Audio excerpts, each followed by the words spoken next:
Welcome, humans or Skrulls, to another episode of the Lunch Table Podcast. And in this episode, we're going to give you our review for Secret Invasion Episode 2, now streaming on Disney+. We're a little bit late to the game. I apologize for that, but stick with us. We have a lot of thoughts to say about it, even if this is non-spoiler review, by the way. So, Dylan, this was a pretty eventful episode, to say the least. Let's get your thoughts. Yeah, so we get a little more background in the beginning with Nick Fury and Talos, and also the main villain Gravik. I'm not gonna get too much into it, but it definitely showed that Fury he's committed to these Skrulls, right? He wants something better for them than to just be refugees, right? But I think after the events of Thanos and everything, I think he kind of lost his way, and that has repercussions now because it feels like now the Skrulls feel like he perhaps betrayed them. So it leads to a lot of espionage moments. And yeah, what did you think of this episode? Yeah, I thought it was pretty. I was pretending to be frozen. Yeah, no, honestly, there were some things that was really shocking that they introduced for Nick Fury's background, potential family. I wasn't really down for it. I felt like that was just something they threw in there, and it wasn't really all too realistic.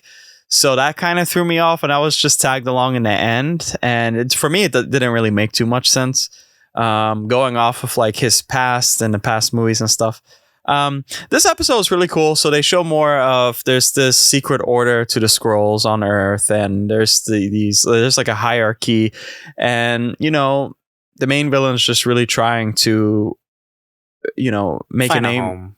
Yeah. I would say make a name, that. But I actually think his character is really interesting because I think now his home is actually the war. Because I wonder if I get the intentions, but the way how he's going about it seems like he has a lot of scorn for other civilizations, and he feels like his race has been cheated, and it's just not fair. But I think that's probably just his heart, because I think with those type of people in general, that's all you're going to be fighting for, is actually just to fight at the end of the day, because there is a lot of help that's done for the Skrulls, albeit there are some things that could have been better, but still at the end of the day, humans are the only ones helping your asses. So You're right.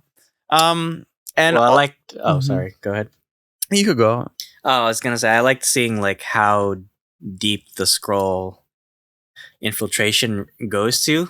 Because you said we did get to see like a secret order, and they are like high up in like certain national government, and it was really interesting to see, like, because this show like plays with your mind a bit. You think like who's human and who's Skrulls, but then it turns on you like that, and it's like, oh shit, right? And then it makes you more confused sometimes when somebody actually is human, and it's like, oh, I thought that was a Skrull. Mm-hmm. So it's cool to see like that they showcase that, right? Because in the comics, the Skrull invasion was a big deal, and they make mention too of like the Avengers and stuff. I think Gravik has like contingencies just in case that happens, but I don't think they're gonna do anything that grandiose yet, because this feels like a very small scale like Cold War for Nick Fury. But I'm sorry, you were saying point. No, you're right. It is. It's again, it's a secret invasion. There were some reveals that Talos made that there's a lot more Skrulls on Earth than we thought, and it gets me wondering if some characters we've seen from the past were actually Skrulls, because that amount of Skrulls can only mean that some characters we've seen from the past were actually just Skrulls themselves. And I wonder if that's a clever way to tie some loose ends with some old series that they've done in the past, like with Hulu or something like that. I mean, it'll be kind of like, I don't know, just put in the front of stuff, like, and it didn't really feel authentic or something. So I also worry about that too. I wonder how they're going to approach the future with the MCU. We also get some teases to technology being made for the Skrulls, and it looks like it's alluding to a certain character that we've seen in Marvel Comics before. Mm-hmm. That looks really exciting. Let me get your thoughts on that. Yeah, I was thinking the same too, actually. Because there was an interrogation scene with Olivia Colman's character, and she, is interrogating this certain Skrull member, and he leaks that they're creating like a kind of like a weapon to improve the Skrulls a bit. And yeah, I'm wondering if this is going to lead to Super Skrull eventually, because we do see their power showcased in the trailer. Yeah, look like they had like more, not just shapeshifting, but like body alteration or manipulation, whatever you want to call it. So I wonder if that will be like for Gravik, if he's like, I still feel like he's going to end up being the Super Skrull somehow. Me too. Yep. But yeah. Also Nick Fury this episode, I feel like I love his little dynamic between him and Talos. I always feel like whenever like Nick Fury is about to give you like a deep lecture or something, he always goes to like his past. Like when he was talking about like the gun in the bag with Captain America, and then here he was talking to Talos about like this little game he plays on the train. What do you think of that scene? That scene was really fun, actually. I love Samuel Jackson performance and anything. I just love how he tells stories. Exactly. That's the gun in the bag thing was my favorite from Captain America Winter Soldier, and then now we have this, and I love how he always ties it into real life applications or like the actual present moment application. There's a huge wisdom, and I think that comes to play later on when he also talks to Rhodey. Or Rhodes. Oh yeah, I forgot Rhodey was in this episode too. Yeah, he was an asshole in this episode though. He was weird. I don't know what was his deal. He's a Skrull. Yeah, probably right. Well, I'm mad because like you think he would have learned his lesson after what was it? Civil War. Yeah.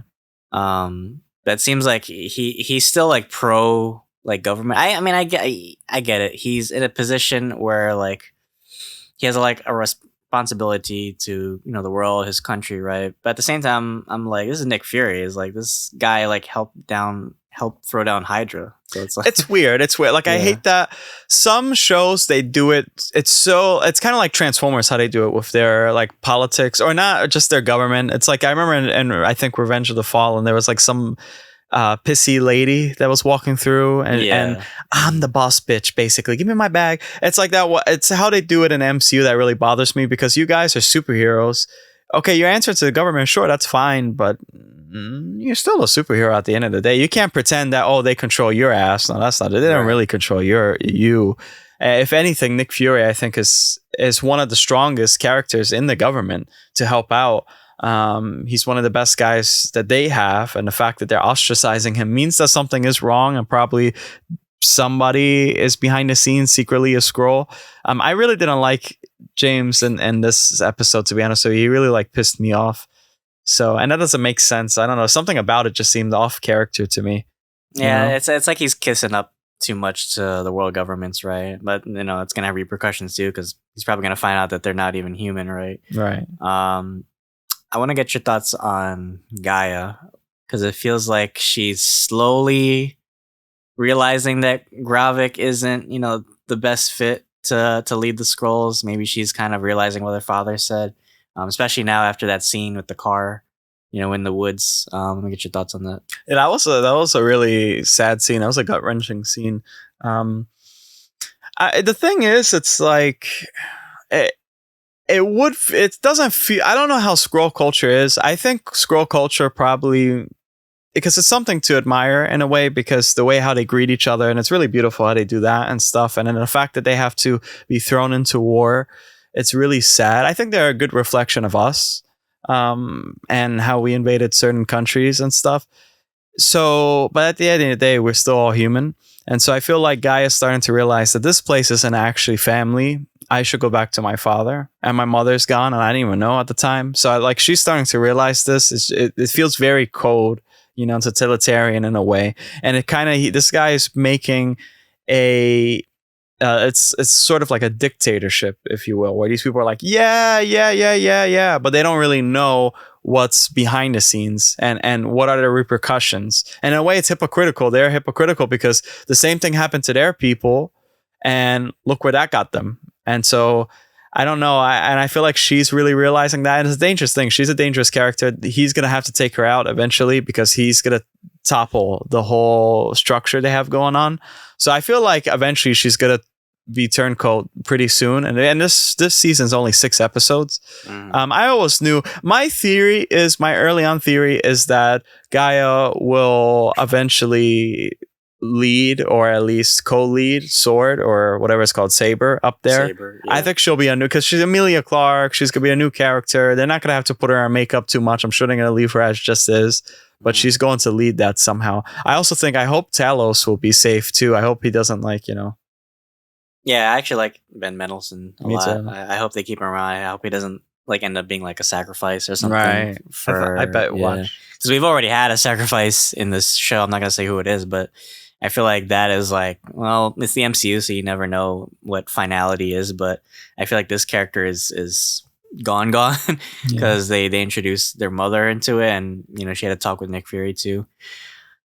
But for the next episode, I feel like probably more info on the Skrulls, like what their machine is. We got some mention of the doctor. She's working on this project. I think she's a human too.